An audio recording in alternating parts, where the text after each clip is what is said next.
Everybody sit down please. Thank you, sir. आज आपको बिल्कुल आसान तरीके से डिवाइड का सवाल बताएंगे, ठीक है? बहुत ध्यान समझेंगे, सबको एक बार में ही समझ में आ जाएगा, ठीक है? 8 का भाग दिया गया है 6435 में, ठीक? तो पहले तो ये देखना है कि आपका ये बड़ा है, ये बड़ा है। तुम्हारा 8 बड़ा है, Yes, sir. 6 छोटा है, Yes, तो हम 2 को लेंगे यानी 64 पे लेंगे, ठीक? अब 8 के पढ़ा आपको पढ़ना है कि 64 से ज्यादा ना जाए। तो 8 का 8, 8 दूनी 16, 8 त्रिक 24, 8 चौक 32, 8 पंच 40, 8 छक 48, 8 से 56, 8 8 बार 64 हो रहा है। Yes, sir. तो यहाँ 8 लिखेंगे, यहाँ घटा दिया, हमारा कुछ नहीं बचा। अब अंक उतारेंगे 3 का, उतारेंगे 3 का। अभी आप ये ज्यादा है, यहाँ ज्यादा है, ये ज्यादा है भाग फल वाला, भाग ज्यादा है ना। तो अब हम इसको उतारेंगे और इसके बाद यहाँ पे 0 लिखेंगे और यहाँ लिखेंगे 5। अब यहाँ 35 हो गया। अब 8 का पढ़ा पढ़ना 35 से ज्यादा ना हो, तो 8 का 8, 8 दूनी 16, 8 त्रिक 24, 8 चौक 32, 8 पंच 40। 5 बार में 40 ज्यादा हो रहा है, तो कई बार पढ़ेंगे? 4 बार। कई बार? 8 चौको 32, घटा देंगे, 5 में 2 गया 3। यही आप क्या बचा? शेष। क्या बचा? ये भागफल, ठीक है? कोई दिक्कत? देखो अगला सेम ऐसे इसको लगाने हैं। 6 का पढ़ा पढ़ना 41 से ज्यादा न जाए, तो पढ़ो 6 का पढ़ा।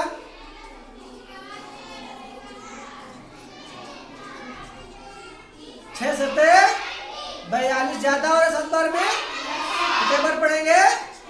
6 बार। क्या हो रहा है? 6 बार 6 बार पढ़ने में कितना आ रहा है? 36। Very good. घटा देंगे, 1 में 6 चला जाएगा। Nice, sir. हर्ष में कितना हो गया? 11। 11 में 6 जाए कितना बचेगा? 5। Very good. यहाँ कुछ नहीं बचा, क्योंकि 1 दे दिया, यहाँ 3 बचा था। 3 गया, कुछ नहीं। अब 59 हो गया। अब 6 के टेबल पढ़ना है, 59 से ज्यादा न जाए। पढ़िए।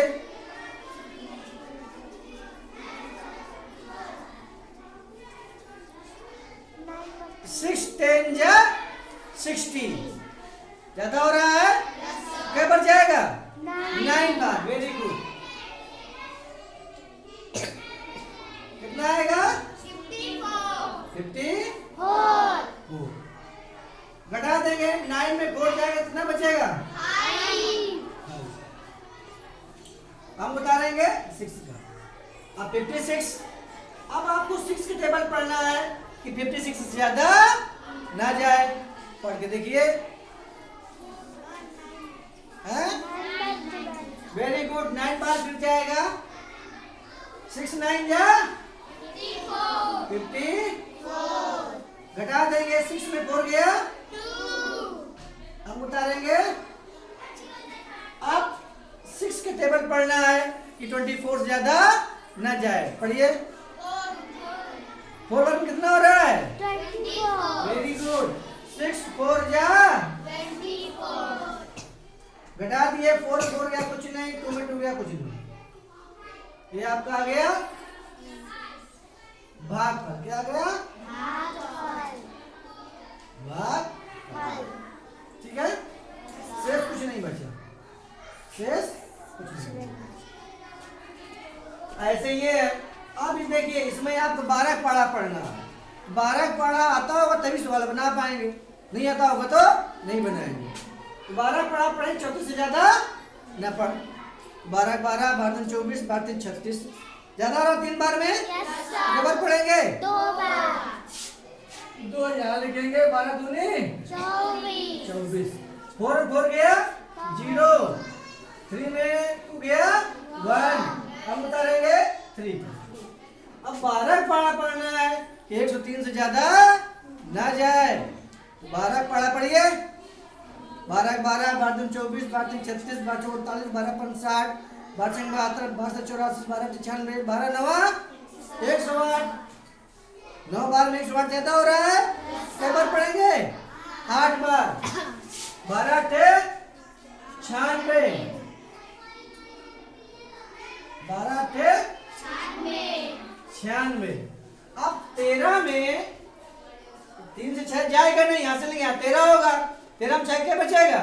7। क्या बचा? 7। अब 9 में 9 गया 0। अब उतारेंगे 5। 12 पढ़ा पढ़ेंगे 75 से ज्यादा, तो 12 6 72, 12 7 84, 7 बार में 84 ज्यादा हो रहा है। तो कितने बार पढ़ेंगे? 6 बार। 6 यहाँ लिखेंगे, 12 6 72। 5 में 2 गया, क्या बचेगा? 3। हम उतारेंगे 2। 12 पढ़ा पढ़ो कि 32 से ज्यादा ना जाए। 12 पढ़ा पढ़ो, 12 12, 12 24, 12 36 ज्यादा और 3 बार में कितना पढ़ेंगे? 2 बार 12 दूनी 24। अब देखिए, यहाँ ज्यादा है यहाँ कम है, तो 2 में 4 जाएगा नहीं, हासिल लेंगे। यहाँ होगा 12, 12 में 4 घटा देंगे, कितना बचेगा हमारा? 8। कितना बचेगा? 8। यही आपका शेष हो गया, ये आपका भागफल हो गया। कोई दिक्कत? ऐसा यही है, ध्यान देंगे बच्चों। आज आपको कहानी हम सुनाएंगे चापलूस मंत्री की। किसकी? चापलूस मंत्री। इस जमाने में जो चापलूसी करता है उसकी समाज में, उसके घर में कहीं पर भी इज्जत नहीं मिलती है। इसलिए हमें किसी के साथ में अच्छा व्यवहार करना है, जो बात हो स्पष्ट रूप से बता देना है, और किसी से चिकनी चुपड़ी बातें सामने नहीं करनी है। जो वास्तविकता में वही कहना है, ठीक है? सब जानते हैं कि झूठी प्रशंसा करने वाले लोग हितकारी नहीं होते हैं, फिर भी लोग उन्हें पसंद करते हैं। यहाँ एक ऐसे ही राजा और उसके मंत्री की कहानी दी गई है, याद रखना। ऐसी कहानी है कि राजा का जो मंत्री है, तो राजा के हित की बात नहीं करता है, राजा को केवल भरमाता है। वो उसके सामने मीठी मीठी बातें करता है और पीठ पीछे बुराई करता है। इसको क्या कहते हैं? चापलूस, चापलूसी, चापलूस मंत्री उसको बोलते हैं, ठीक है? दक्षिण भारत में एक राजा था। एक बार वह काम करते करते उब गया। तब उसने अपने मंत्री से कहा, मंत्री जी, बहुत दिन से हम कहीं बाहर घूमने नहीं गए, अब हम बुरी तरह उब गए हैं, हम कहीं बाहर घूमने जाना चाहते हैं, इस बारे में आपका क्या कहना है? कोई भी घर में रहते तो उब जाता है, नहीं उब जाता है? जैसे आप लोग यहाँ पढ़ाई करते करते उब जाते हैं, तो समर वेकेशन में कहीं न कहीं घूमने जाते हैं ना? मंत्री बहुत चापलूस था। वह सदा राजा की हाँ में हाँ मिलाया करता था। वह तुरंत बोला, बिल्कुल उत्तम विचार है आपका महाराज। उसको तो ठीक है, तो हाँ मिला दिया कि महाराज जी बहुत सही आप सोचे हैं, बिल्कुल आप घूमने जाना चाहिए। राजा ने पूछा, हमें कहाँ जाना चाहिए? तब मंत्री बोला, महाराज जहां आपको अच्छा लगे वहां जाना चाहिए।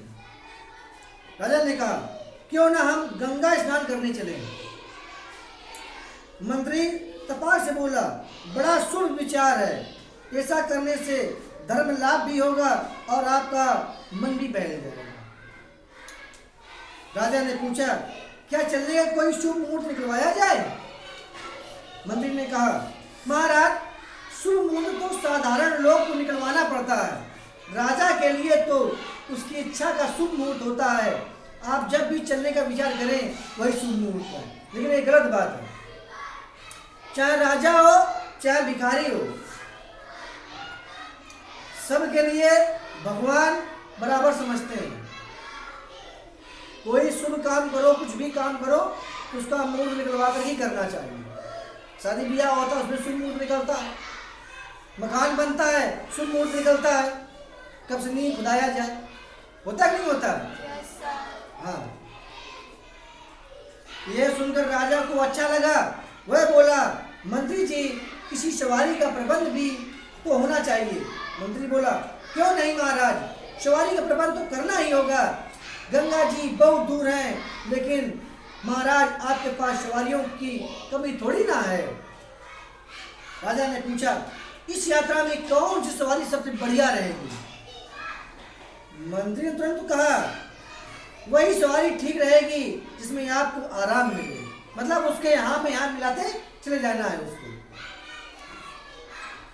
राजा ने कहा, हाथी की सवारी कैसी रहेगी?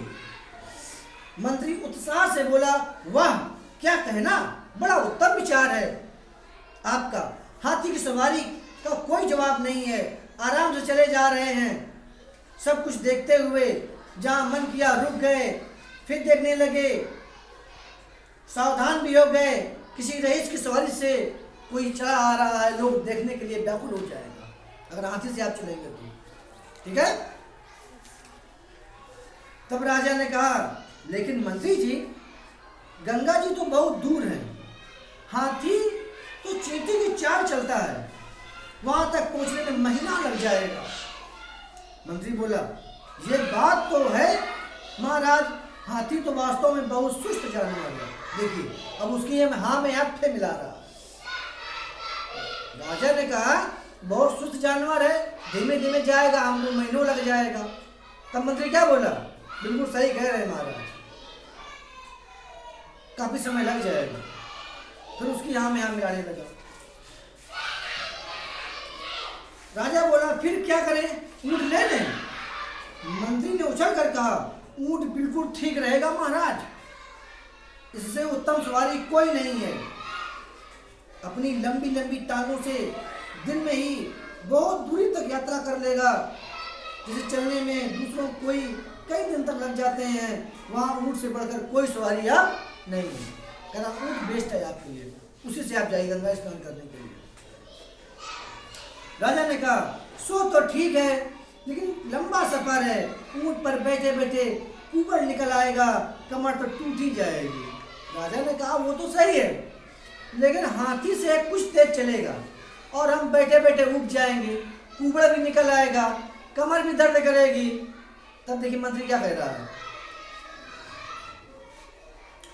मंत्री ने तुरंत बात बदली, आपका कहना बिल्कुल ठीक है महाराज, छोड़िए ऊंट को, ऊंट भी कोई सवारी है और देखने में कितना भद्दा लगता।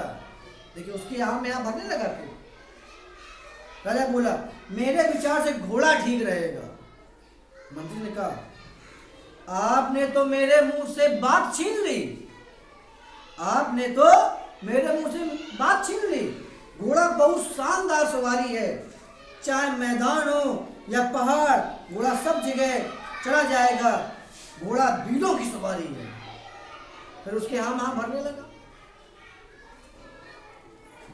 राजा ने कहा, यह बात तो ठीक है, लेकिन घोड़े पर घंटों बैठने से कमर अकड़ जाएगी, कोई 1-2 घंटे की कोई बात नहीं है। मंत्री बोला, यह बात ठीक है महाराज, फिर घोड़े पर ना तो धूप से बचाव होता है और ना ही बारिश से, यह भी पता नहीं कि कब खाई खंडर में पटक दे, बड़ा मनमोजी जानवर है। राजा ने कहा, फिर तो पालकी ठीक रहेगी। मंत्री ने उत्तर दिया, आपने बिल्कुल सही कहा महाराज, उसमें धूप से भी बचाव होगा और बारिश से भी होगा, आपका सफर बहुत अच्छा कटेगा। इसी को कहते हैं चापलूस। देखिए उसकी हर बात पे मंत्री यहाँ में यहाँ भर रहा है। अब कह रहा पालकी ठीक रहेगी महाराज। राजा ने पूछा, लोग हंसकर ने पूछा, लोग हंसेंगे तो नहीं, पालकी में बैठकर गंगा स्नान के लिए जाने की बात अजीब लगती है। राजा के मन में आया है कि पालकी में बैठकर दुल्हन जाती है, हम जाएंगे लोग हंसेगा। बताइए, राजा होकर पालकी में गंगा नहाने जा रहा है। तो मंत्री तो क्या बोलता है उसको? मंत्री ने कहा, महाराज, लोग हंसेंगे तो अवश्य, गंगा स्नान के लिए पालकी में जाना तो जीते जी मुर्दे की तरह जाने के समान है। राजा बोला, फिर क्या करें? गंगा स्नान के लिए जाने की बात रहने ही दे। राजा बोला, तो फिर जब कहीं से कोई स्वर्ग से जाना उचित तो नहीं है तो उससे बढ़िया मत जाए, घर पर ही ठीक रहेगा। मंत्री से झुकाकर कहा, आपने बिल्कुल ठीक फैसला किया। गंगा जाने से ही क्या रखा है, जब मन चंगा तो कठौती में गंगा। राजा ने कहा, तो फिर ठीक है। इसके बाद राजा ने गंगा स्नान के लिए जाने का विचार छोड़ दिया। ऐसे चापलूस लोगों से हमें बचना चाहिए। ऐसे लोग हमें कोई भी नेक काम करने नहीं देंगे और उनके चक्कर में अपना फ्यूचर खराब कर लेंगे। ठीक है, कहानी कैसी लगी आप लोगों को? चलिए, वेरी गुड।